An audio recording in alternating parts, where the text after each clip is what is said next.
America ఒక అద్భుతమైనటువంటి విజయం సాధించింది. అమెరికా చరిత్రలో ఇరాక్ అధ్యక్షుడు సద్దాం హుస్సేన్‌ని చంపడం అయితే ఖచ్చితంగా తప్పు.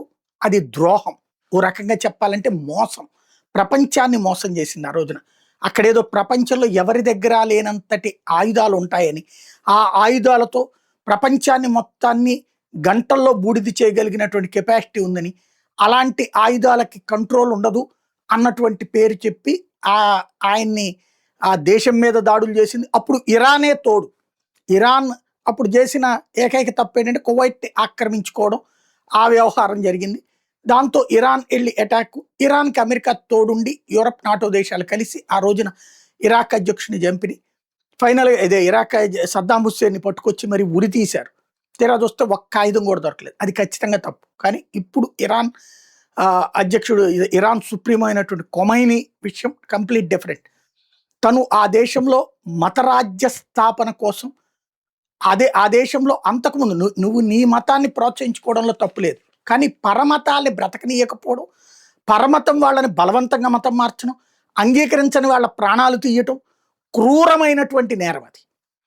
నువ్వు ప్రజాస్వామ్యం నీకు ఇష్టం లేదు, నీ మతం కానటువంటి వాళ్ళు ఇష్టం లేదు, నువ్వు వదిలేసి నువ్వెళ్ళి వాళ్ళ దేశాన్ని ఆక్రమించుకుని పార్సీలు, బైజంటైన్లు, క్రిస్టియన్సు, రకరకాలైనటువంటి తెగల ఉన్నటువంటి ఇరాన్ని ఆక్రమించుకుని చివరికి రాజులు పారిపోయారు. ఓకే, కానీ ప్రజల్ని జాగ్రత్తగా చూసుకోవచ్చు కదా.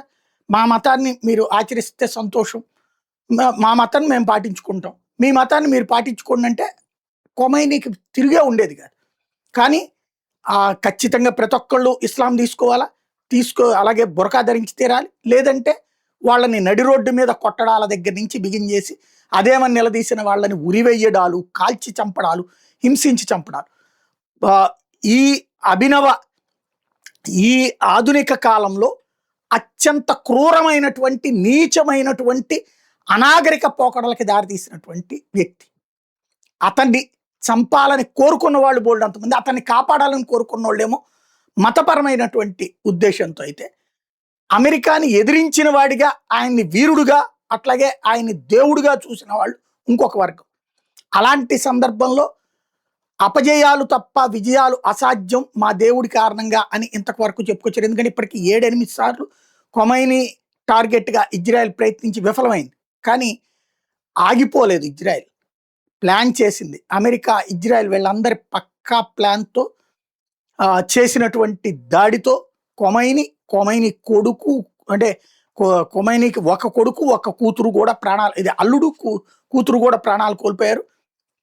అదే సందర్భంలో కీలకమైన బంధువర్గం వీళ్ళందరూ ఒకే చోట ఉండటం, ఆ ఉన్న టైంకి చూసి కొట్టడం. ఇరాన్ మీద ఇంతకాలపు యుద్ధంలో 40 ఏళ్ల తర్వాత అమెరికా విజయం సాధించిందని చెప్పాలి.